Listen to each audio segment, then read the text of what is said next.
ان اللہ کان علی کل شیء شہیدا، یقیناً اللہ تعالیٰ ہر چیز پر گواہ ہے۔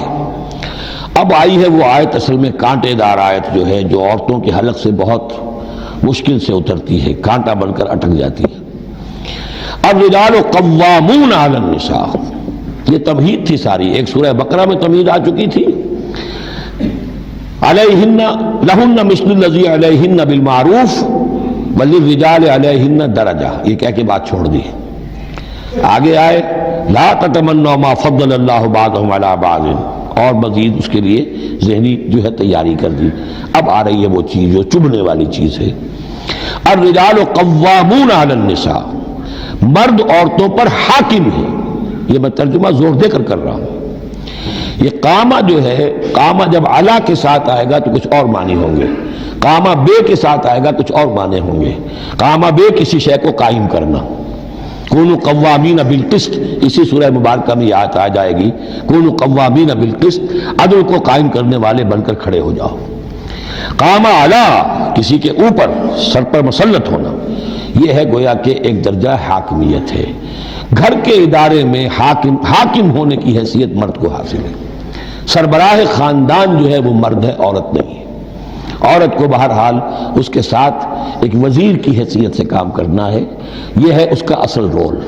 اسی لیے میں بیان کر چکا ہوں کہ وہ جو نسیان کا معاملہ تھا، اللہ تعالیٰ نے اس کے اندر، چونکہ یہ سیکنڈ رول پلے کرنا ہے اسے یقیناً اس کے جذبات کو جو زیادہ ٹھیس پہنچنے کا امکان رہے گا۔ آدمی کو، ہر انسان، مرد بھی چاہتا ہے میری بات چلے، عورت چاہتی ہے میری بات چلے۔ اب آخر کار کس کی بات چلے گی؟ یا تو دونوں کسی طریقے سے کسی مسئلے میں متفق ہو جائیں، اور عورت جو ہے بیوی اپنے شوہر کو دلیل سے، اپیل سے جس طرح قائل کر لے تو معاملہ ٹھیک ہو گیا۔ اب اگر نہیں ہو رہا معاملہ تو اب کس کی رائے چلے گی؟ مرد کی رائے چلے گی۔ تو کس کو اس سے ایک صدمہ پہنچے گا؟ عورت کو پہنچے گا۔ لیکن اس صدمے کا ہی جو ہے انفلوئنس، اس کو کم کرنے کے لیے سیفٹی والو، نسیان کا مادہ اللہ تعالیٰ نے عورت میں زیادہ رکھ دیا۔ اسی لیے پھر اس قانون شہادت کے اندر ایک مرد کی جگہ 2 عورتوں کو وہاں پر اس کا نصاب رکھا گیا۔ الرجال قوامون علی النساء بما فضل اللہ بعضهم علی بعض۔ اب یہ دوسری بات ہے کہ اگر وہ شوہر حاکم ہو کر ظلم کرتا ہے، ان کے حق ادا نہیں کرتا ہے، تو اللہ کے یہاں بڑی سخت پکڑ ہوگی۔ یہ تو دوسری بات ہے بالکل۔ لیکن یہ کہ جو قانون ہے اسلام کا وہ یہی ہے کہ یہ اختیار دیا گیا، اب آپ اس اختیار کا غلط استعمال کر رہے ہیں، آپ اس کو ظلم کا ذریعہ بنا رہے ہیں، تو اس کی سزا اللہ تعالیٰ کے ہاں آپ کو مل جائے گی۔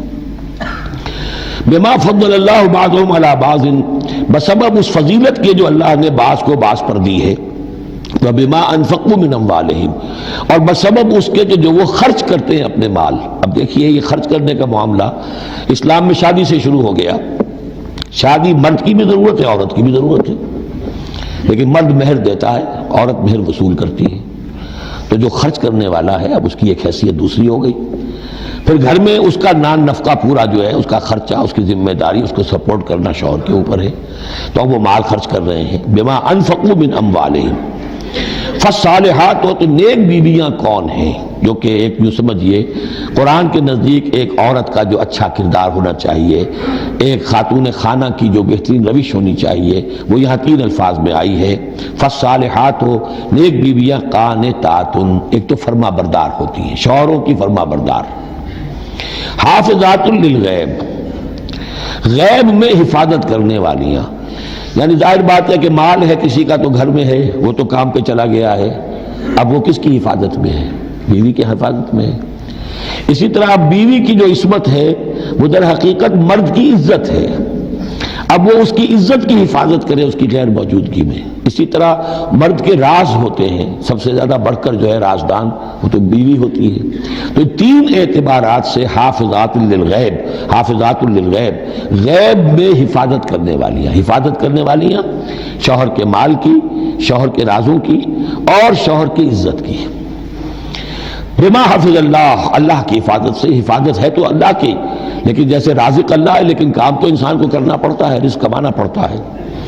واللاتی تخافون نشوزہن، اور وہ خواتین کے جن کے بارے میں تمہیں اندیشہ ہو جائے ان کے اندر سرکشی کا، ضد ہے، ہٹ درمی ہے، بات نہیں مان رہی ہیں، اپنی بات منوانی ہے، کسی نہ کسی طریقے سے گھر کی فضا خراب کی ہوئی ہے، یہ ہے نشوز۔ ذہناً تسلیم نہ کرنا کہ میری حیثیت جو ہے وہ بہرحال شوہر کے تابع دار کی ہے. اس کو اگر تسلیم نہیں کریں گے تو ظاہر بات ہے فرکشن ہوگی، اور فرکشن جو ہے اس کے نتیجے کے اندر وہ گھر کے اندر جو ہے وہ ایک فساد پیدا ہوگا. واللاتی تخافون نشوزہن فعظوہن، تو ان کو پہلے تو نصیحت کرو. واہجروہن فی المضاجع، دوسرے تنبیہ کے طور پر ان سے تعلق اپنے بستر علیحدہ کر لو اور ان کے ساتھ وہ تعلق ذل و شو جو ہے کچھ عرصے کے لیے بند کر دو. وَاضْرِبُوهُنَّ، اس پر بھی ٹھیک نہ ہو تو انہیں مارنے کی بھی اجازت ہے. اس میں حضور نے جو روکا ہے وہ یہ ہے کہ چہرے پر نہ مارا جائے اور کوئی ایسی مار نہ ہو جس کا مستقل نشان جسم پر پڑے. اب یہ چیزیں اللہ کا کلام ہے، اس کے اندر جو ہے کوئی ہمارے لیے کوئی جھجک نہیں ہے. معاشرتی زندگی کو ٹھیک رکھنے کے لیے اس کی ضرورت پیش آئے تو وہ بھی کرنی ہوتی ہے. فَإِنْ أَطَعْنَكُمْ، پھر اگر وہ تمہاری اطاعت کریں، فلا تبغوا علیہن سبیلا، تو اب ان پر خام خواہ کی زیادتی کرنا، پچھلے غصے نکالنا، بار بار جو ہے وہ اپنے غصے کا اظہار کرنا، یہ بھی ٹھیک نہیں ہے. ان اللہ کان علیا کبیرا، یقیناً اللہ تعالیٰ بہت بلند ہے، بہت بڑا ہے.